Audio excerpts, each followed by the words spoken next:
Good evening all of you. कैसे हैं आप सभी? वेलकम करती हूँ माधुरी आप सभी का एमडी लॉ क्लासेस में।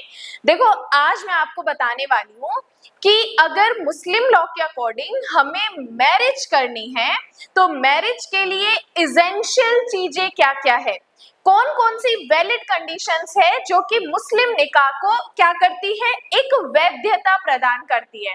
देखो, यहाँ पे इससे पहले मैंने एक लेक्चर बताया था आपको जिसमें मुस्लिम लॉ के कौन कौन से इंपॉर्टेंट टॉपिक्स हैं जो कि आपको पढ़ने चाहिए। अगर आपका कुछ ही दिनों में एग्जाम है और नहीं समझ आ रहा कौन से टॉपिक मुझे कवर करने हैं, तो उस लेक्चर में मैंने सारे टॉपिक बताए हैं।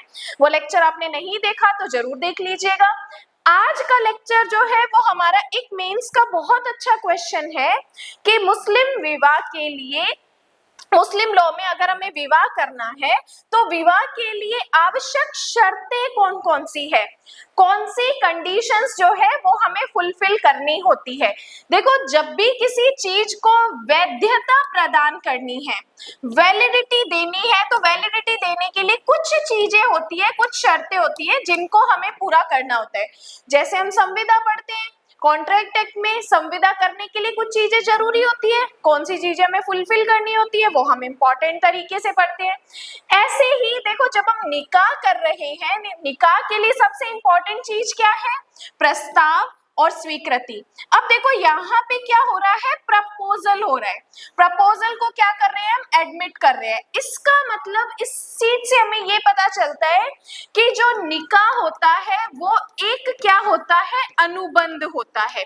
एक क्या होता है? कॉन्ट्रैक्ट होता है। धार्मिक संस्कार नहीं माना जाता। मुस्लिम निकाह को एक कॉन्ट्रैक्ट माना जाता है जिसमें एक पक्षकार प्रपोजल करता है, दूसरा पक्षकार उसे क्या करता है? एक्सेप्ट करता है। अब देखो, विवाह के लिए एक पक्षकार प्रस्ताव देता है, प्रस्ताव को कहा जाता है इजाब, और दूसरा पक्षकार उसे एक्सेप्ट करता है, उसे कहते हैं अपने कबूल करना। ये दोनों एक ही समय पे होने चाहिए। समय अलग अलग है तो वैलिड नहीं है। वेरी इंपॉर्टेंट चीज क्या है? एक पक्षकार प्रपोजल दे रहा है, दूसरा उसको एक्सेप्ट कर रहा है, कबूल कर रहा है, तो दोनों चीजें सेम टाइम पे होनी चाहिए। कि एक दिन अगर लड़का प्रपोजल दे रहा है, उसके 10 दिन बाद अगर लड़की उस चीज को कबूल कर रही है तो ये वैलिड नहीं है। सेम टाइम पे दोनों बातें होनी चाहिए। इसके बाद बात करते हैं एलिजिबिलिटी की, योग्यता की। अब यहाँ पे लड़का और लड़की की एज बताई गई है, योग्यता बताई गई है कि दोनों साउंड माइंड होने चाहिए। साउंड माइंड का मतलब होता है दोनों सक्षम होनी चाहिए, उनकी मेंटल कंडीशन ठीक होनी चाहिए, एज उनकी कंप्लीट होनी चाहिए, बालिग होने चाहिए, मेजर होने चाहिए, माइनर नहीं होने चाहिए। और तो और उनके संरक्षक जो गार्जियन होते हैं, जिन्हें अपने मुस्लिम लॉ में वली कहते हैं, उनकी अनुमति जरूरी होती है। फिर उनकी स्वतंत्र सहमति होनी चाहिए। सबसे पहले अपनों ने क्या बताया? प्रपोजल एंड एक्सेप्टेंस होना चाहिए। सेकंड हमने बात की योग्यता होनी चाहिए। थर्ड फ्री कंसेंट की बात कर रहा है, मतलब कि पार्टीज में जो सहमति दी जा रही है वो स्वतंत्र होनी चाहिए, कोई दबाव में नहीं होनी चाहिए, कोई इंड्यूसमेंट में नहीं होनी चाहिए।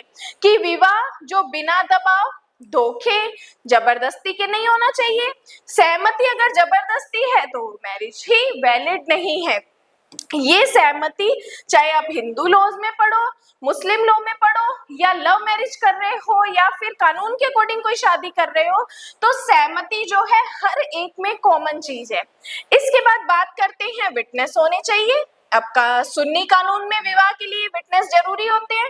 कम से कम 2 पुरुष या 1 पुरुष और 2 महिला गवाह होनी चाहिए। अगर विटनेस ही नहीं है तो वैलिड फासिद हो जाती है, अनियमित हो सकती है।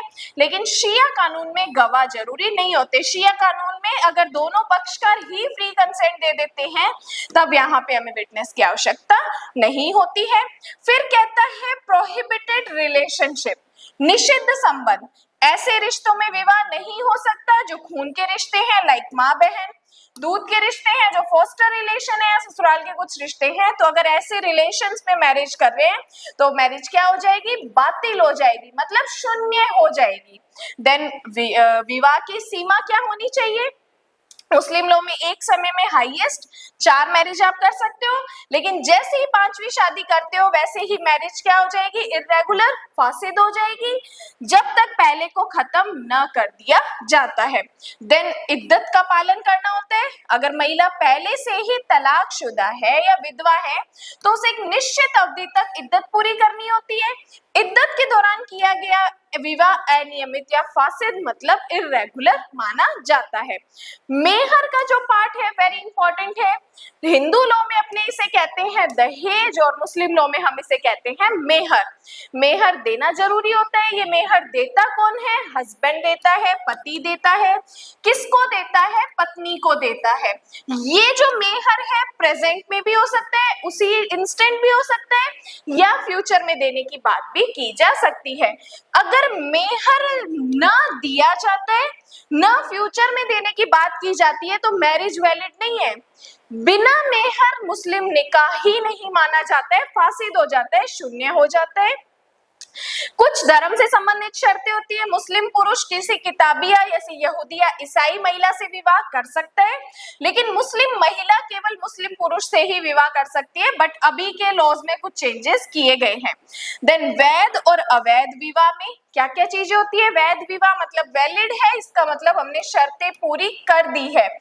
और अगर कुछ शर्तें पूरी नहीं होती तो फिर वो इर्रेगुलर, फासिद हो जाता है। मतलब हम उन शर्तों को फुलफिल करके और उस चीजों को वैलिड डिक्लेयर कर देते हैं। जैसे कि आप निकाह कर रहे हो, उस टाइम आपने मेहर नहीं दी है, तो मेहर नहीं देने पर ये मैरिज हो जाएगी फासिद, इर्रेगुलर हो जाएगी। बट अगर जैसे ही मेहर दे दी जाती है तो फिर वो वैलिड हो जाएगी। और अगर विवाह पूरी तरह से लॉ के अगेंस्ट है तो ऐसा मैरिज क्या हो जाएगा, वॉइड माना जाएगा। तो यहाँ पे ये कुछ चीजें हैं। जब हम मुस्लिम लॉ पढ़ते हैं तो मुस्लिम लॉ में अगर हम मैरिज कर रहे हैं तो मैरिज के लिए इंपॉर्टेंट चीजें क्या क्या है, कौन कौन सी शर्तें हैं जो हमें फुलफिल करनी होती है। तो ये सारी चीजें आप अपनी आंसर राइटिंग में भी नोट कर सकते हो। इसके अलावा क्या आप आगे के मुस्लिम लॉ के दहेज, मेंटेनेंस और तलाक के बारे में पढ़ना चाहते हो, कोई टॉपिक आपको इस तरीके से समझना चाहते हो, तो आप लेक्चर के नीचे एक कमेंट कर देना। और प्लस ये जो नोट्स है ये आप जाके ऐप से डाउनलोड कर सकते हो। ऐप पे मैंने यूट्यूब प्लेलिस्ट पे जो ऑप्शन है पीडीएफ प्लेलिस्ट का, वहां मैं इसको अपलोड कर दूंगी, वहां से आप आके डाउनलोड करके और इस चीजों को आप डाउनलोड कर सकते हो। इसी के साथ ध्यान से सुनना, जो अपनी डेली 7 PM लाइव होती थी क्लास, अब फिर से कंटिन्यू वो लाइव रहेगी। एमसीक्यूज अपने उसमें लाइव करेंगे, बीएनएस भी वन शॉट में अपने उसे लाइव करेंगे। तो आप डेली 7 बजे यूट्यूब चैनल पर आए और क्लासेस को अटेंड करें। और इसी के लिए अगर आपका कोई अदर डाउट है, क्वेरी है, तो डिस्क्रिप्शन में एक नंबर होगा, आप मुझे उससे कांटेक्ट कर सकते हैं। बाकी आज के लिए धन्यवाद एंड जय हिंद।